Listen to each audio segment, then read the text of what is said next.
என்னங்க, நாளைக்கு நான் எங்க அண்ணன் வீட்டுக்கு போலான்னு இருக்கேன். வசதி, என்ன இப்பெல்லாம் அடிக்கடி உங்க அண்ணன் வீட்டுக்கு போயிட்டே இருக்க? நீ வயக்காட்டுல எவ்வளவு வேலை இருக்கு தெரியுமா? நான் தான் அதை தனியே பார்க்க வேண்டியதா இருக்கு. இப்போ உன் பையன் விஜயும் வயக்காட்டு சைடே வர்றதில்ல. எனக்கு எவ்வளவு கஷ்டமா இருக்கு தெரியுமா?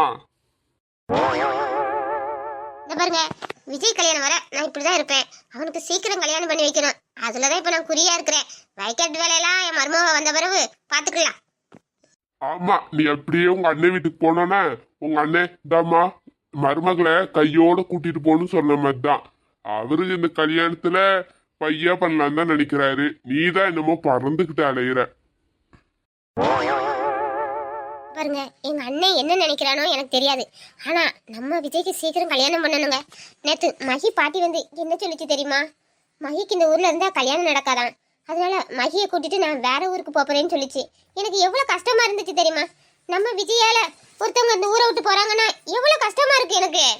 நீ சொல்றதும் சரிதான் வசந்தி. இருந்தாலும் உங்க அண்ணிட்ட போய் எப்படி நம்ம சீக்கிரமா கல்யாணம் பண்ணலான்னு நம்ம வற்புறுத்த முடியும் சொல்லு? அதுக்காக தாங்க அண்ணன் வீட்டுக்கு போலான்னு இருக்கேன். அங்க என்ன நிலைமைன்னு இப்ப பார்த்துட்டு பைய பேச்சு கொடுப்போம். அவன் என்ன சொல்றானே நம்ம தெரிஞ்சுக்கலாம்ல. நம்ம நிலைமைய விட எடுத்து சொல்லுவோம், இங்க இவ்வளவு பிரச்சனை ஓடிக்கிட்டு இருக்குன்னு. அவன் அதுக்கு சம்மதிப்பான்னு எனக்கு ஒரு நம்பிக்கை இருக்கு. இல்லாட்டி நம்ம வேற வழியில தான் நம்ம விஜய்க்கு சீக்கிரம் கல்யாணம் ஏற்பாடு பண்ணணும். ஒரு ஐடியா வச்சிருக்கேன். ஆமா வசதி, அந்த மகி பொண்ணுக்கும் நம்ம வீட்டால கல்யாணம் நிக்குதுன்னு நினைக்கும் போது கஷ்டமா தான் இருக்கு. அதனால நம்ம விஜய்க்கும் சீக்கிரமா கல்யாணம் ஏற்பாடு பண்றதுதான் நல்லது. சரி பாப்போம் எப்படின்னு. நீ எங்கடா கிளம்பிட்ட? இப்போ சொல்லாம கொள்ளாம அடிக்கடி எங்கயாவது போயிருந்தியே, எங்கடா போறா? அம்மா, ஒரு சின்ன வேலை இருக்கு, நான் போய் பார்த்துட்டு வந்துடுறேன்.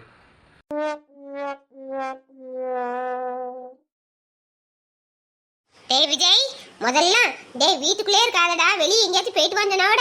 இல்லம்மா எனக்கு தோட்டமும் வீடும் தான் முக்கியம்னு இருப்பா. இப்போலாம் நீ வீடை தவிர வெளியே சுத்திக்கிட்டு அலையிற. எங்க தான் போறான்னு தெரியல. இவ எங்க போறான்னு எனக்கு தான் தெரியும். இவ அம்மா கதை இன்னும் புரியாம எங்க போறான்னு கேட்டுட்டே இருக்கா. அவன் சின்ன வேலைன்னு சொல்லிட்டு அங்க போய் பெரிய வேலையா பார்த்துட்டு அலையிறான். என்னப்பா விஜய் சிரிச்சுக்கிட்டே இருக்கா? சீக்கிரம் வந்துருவே இல்ல கொஞ்சம் லேட் ஆகும்னு சொன்னா நானும் அப்பாவும் தோட்டத்துக்கு கிளம்புவோம். சாவியை எட்டத்துல வச்சுட்டு போறோம். சீக்கிரம் வந்தா தோட்டத்துக்கு வந்துரு, இல்லாட்டி வீட்டுல இருந்துக்கோ. என்ன? இல்லம்மா, என் ஃப்ரெண்டு ஒருத்தவன் என் மேல கோவப்பட்டுட்டா. அவன் சீக்கிரமா சமாதானம் ஆனா அப்படின்னா அதை சீக்கிரம் வந்துருவேன். இல்ல அப்படின்னா கொஞ்சம் லேட் ஆகும். நீ சொல்ற ஆளை பார்த்தா சமாதானப்பட்ட ஒரு 2-3 மணி நேரம் ஆகும் போல. சரி, பையா சமாதானப்படுத்திட்டு வாப்பா.